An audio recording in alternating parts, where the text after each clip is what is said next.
First, Peyton off the field. The media has been all over Manning this week, and after the Broncos' Week 1 19-13 win over the Ravens, Manning has struggled of late. Since Week 11 of last season, including the playoffs, he has nearly as many interceptions, 9, as touchdown passes, 11, and his total QBR, 51, is 20th out of 32 QBs with 100 attempts in that span. Peyton sounded off when asked if he's on the injury report for this week's upcoming game against the Chiefs. You know, my thoughts on the injury report, I think the media should have to do an injury report as well. I think all you guys have to, I'd like to create it myself, you know, and just, to think about, I'm going to put down what I think y'all's injuries are.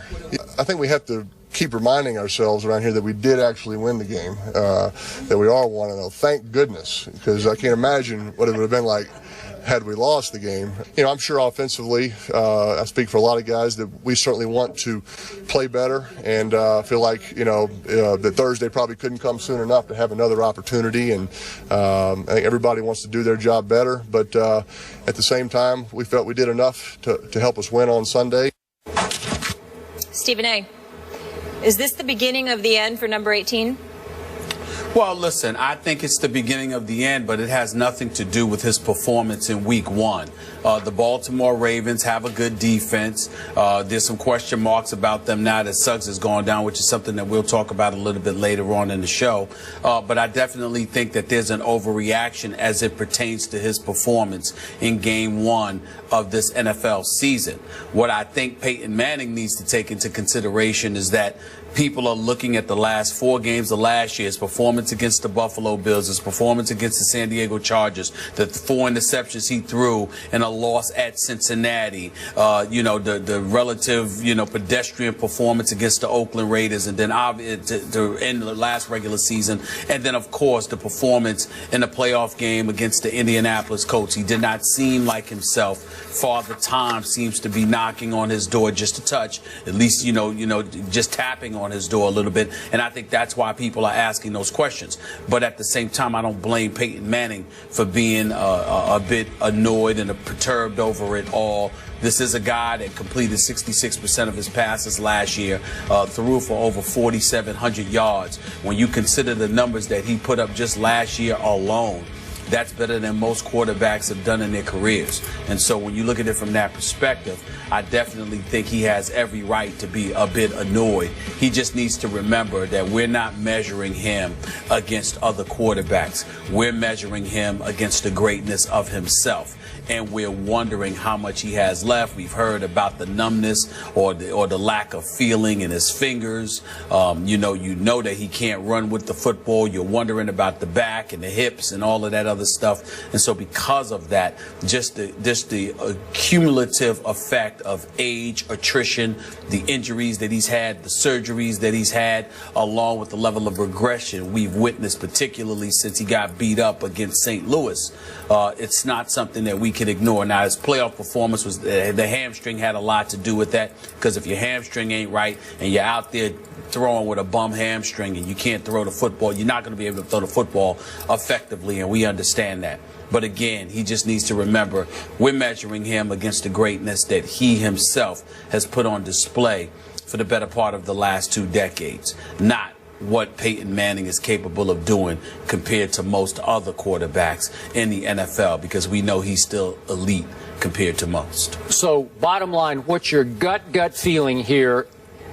Is he about to fade into the sunset sooner than later?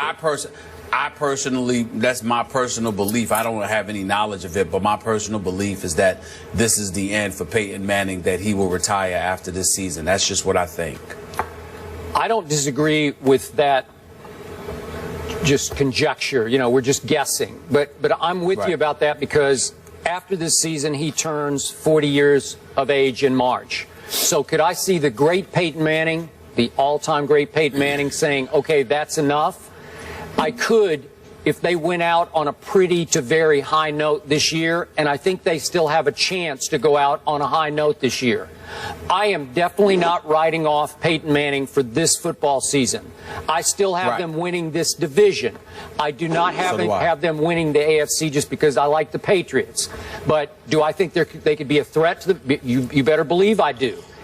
I don't see dramatic decline in Peyton Manning's game.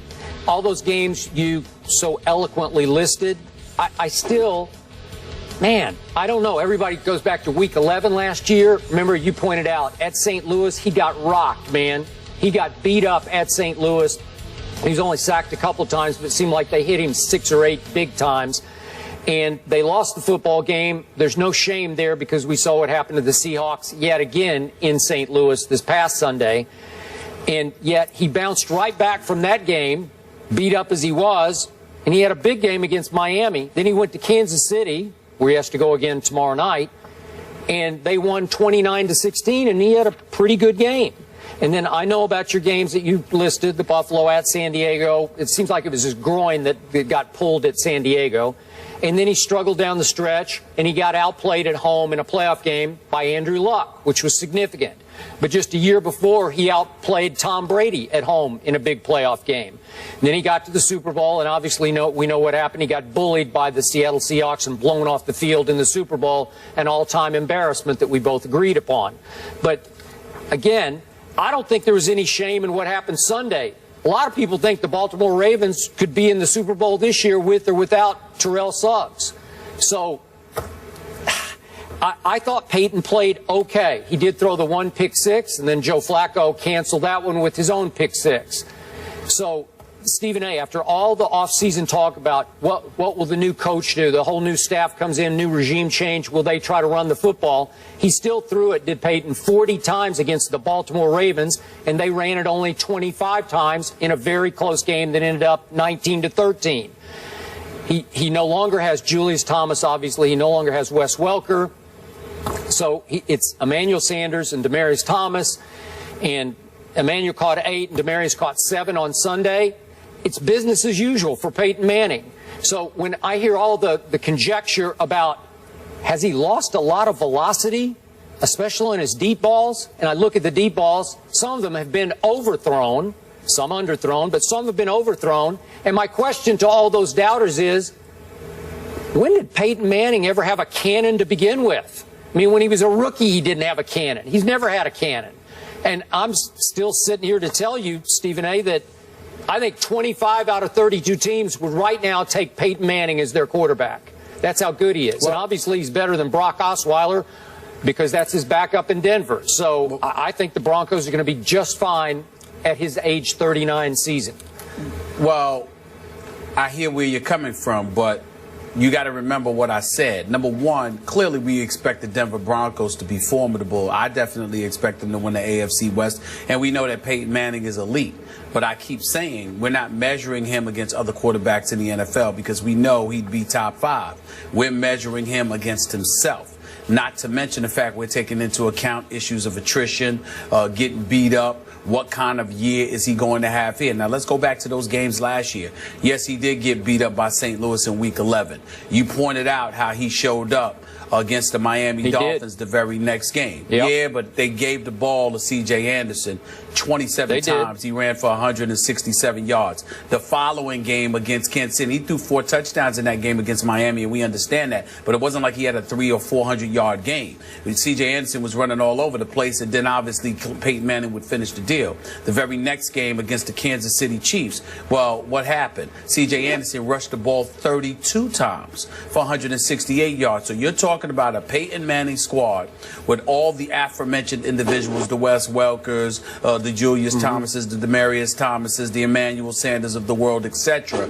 And you had a guy named C.J. Anderson, who was relatively unknown, rush the football 59 times in 2 games. That's not something that customarily happens with a Peyton Manning. The belief was it happened because he got beat up and hadn't fully recovered. I don't know when the hamstring injury ultimately kicked in, but once that kicked in, he was hampered a little bit as well. And a lot of people, talked about how that may have detrimentally affected or impacted his performance against the Indianapolis Colts in the postseason. So when we look at Peyton Manning and you sit there and you take those last 4 regular season games and then that playoff performance against Indianapolis, and then you couple that with what we've seen transpire in week 1 of this NFL season, then you take into account the 39 years of age approaching 40, the 4 back surgeries, the hamstring injury, the hit, and then skip this nugget that you did not bring up. How do we know he's happy with Gary Kubiak and John Elway? Remember, in the immediate aftermath of the loss, of the win against Baltimore this past Sunday, we heard Peyton Manning speak in ways that he hadn't spoken before about how they've got to get on the same page. I don't have the direct quote in front of me, but everybody was talking about how Peyton seemed very un-Peyton-like in terms of highlighting what a struggle it was for him. Because what we're witnessing is John Elway and Gary Kubiak, at least from the outside looking in, it appears as if they're trying to run more of the show instead of leaving that to Peyton Manning. And that's an adjustment for Peyton Manning. He didn't have to do that in Indianapolis with Tony Dungy. He didn't have to do that under John Fox in Denver. But suddenly Gary Kubiak comes there. That's John Elway's boy. And Gary Kubiak, with all due respect, who proved absolutely positively nothing as a head coach in Houston for the Texans those years. All those years he was coaching that team, they made the playoffs twice. That's it. But Gary Kubiak is running the show in Denver. And oh, by the way, he's trying to tell Peyton Manning what to do on the offensive side of the ball. All I'm saying is those things, if there's any truth to what's being purported, then you never know what kind of an impact that might have on Peyton Manning, because he may very well say the cumulative effect of all of that, I don't really need this, let me move on. Yeah, I hear what you're saying, but the numbers speak differently on Sunday. Again, he did throw it 40 times. They ran it only 25 times. So it wasn't like you took the ball completely out of Peyton's hands in a low-scoring, close defense and run the football kind of 19-13 game. So that's fair. I get it. I get that Kubiak might want more control. It's hard for us to know. That's where I'm going. You know, yeah, I get it. And Peyton can't freelance as much in Audible as much, not as much Omaha going on. I don't know about that, but it looked pretty much the same to me, even though Peyton did speak after the game. It's all new to him. Some of the cogs are new in the system. So I get that, but it still looked Peyton-esque enough to me that I'm not going to panic on his part, overreact. And I must say also, I love the fact that Peyton Manning was testy yesterday. He was a little chippy. We didn't get the Saturday Night Live Peyton. We didn't get the affable ambassador for the Broncos and the National Football League. We didn't get the Papa John's Peyton Manning yesterday. We got a guy who had a little chip on his shoulder. Well, good for him and good for them, because they need him to have a chip on his shoulder. They're going into hostile territory tomorrow night, Kansas City. This is a huge division game for them.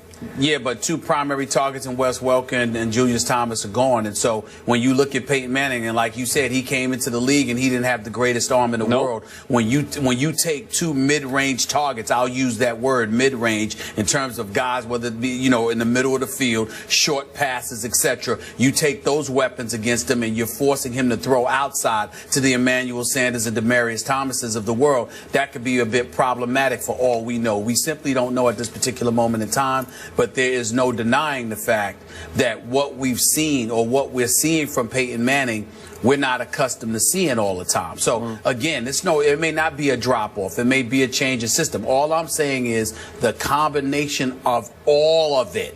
When you're 39 years old, approaching 40, and you've gotten beat up in your career, even though he didn't get beat up that much because he doesn't really take too many licks, the reality is that you may decide, I don't need this anymore, no matter how much you love this game. And it's not like Peyton Manning is going to be without a future in football. We love 2-man teams on Monday Night Football and all that stuff. How much you want to make a bet? Peyton Manning will get any job he wants in the sport of professional football once he steps away from the playing field. I don't care what it is. If Peyton Manning wants to do it, somebody will make sure it happens. That's how much he means to the NFL. I'm just fine with Coach Gruden in my Monday night box. That's just me. So am I. Okay. So am I. So am I. All right.